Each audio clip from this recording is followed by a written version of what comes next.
మనం పోర్చుగీస్ నేర్చుకుంటున్నాము. పాఠం అంశం వంట చర్యలు. preparar, సిద్ధం చేయడం. cozinhar, వండడం. cortar, కత్తిరించడం. picar, తరగడం. fatiar,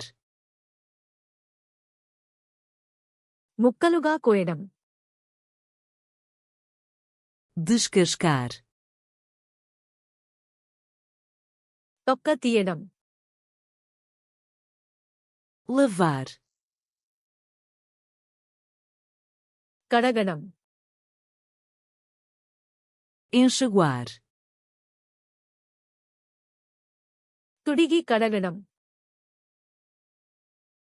secar, ఆరబెట్టడం. ferver, మరిగించడం. fritar, వేయించడం. assar no forno,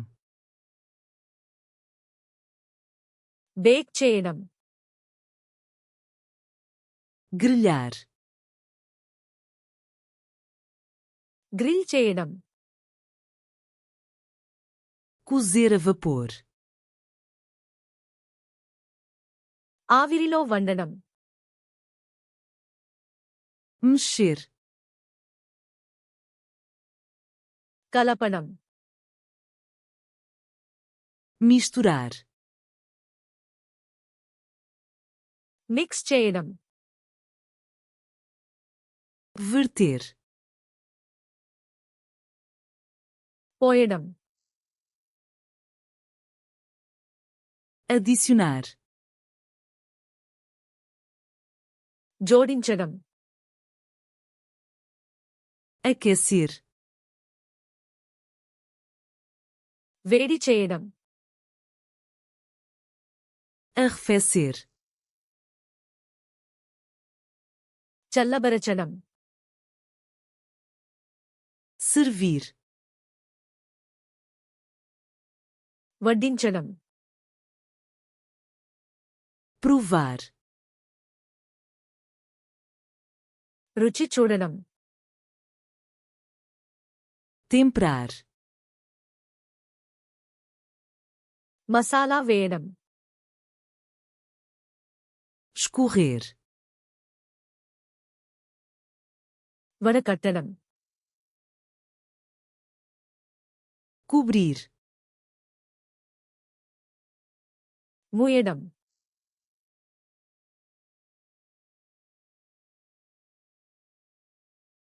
lavar,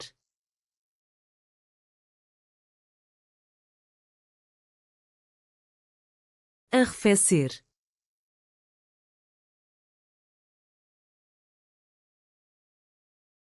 servir. మీరు ఈ పదాలను ఎప్పటికీ గుర్తుంచుకోవాలనుకుంటున్నారా? ఫ్లాష్ కార్డ్స్ లునాన్ని సందర్శించి ఈ కార్డ్ సెట్ మరియు వేలాది ఇతర సెట్లను ఉచితంగా ప్రాక్టీస్ చేయండి. లింక్ వివరణలో ఉంది.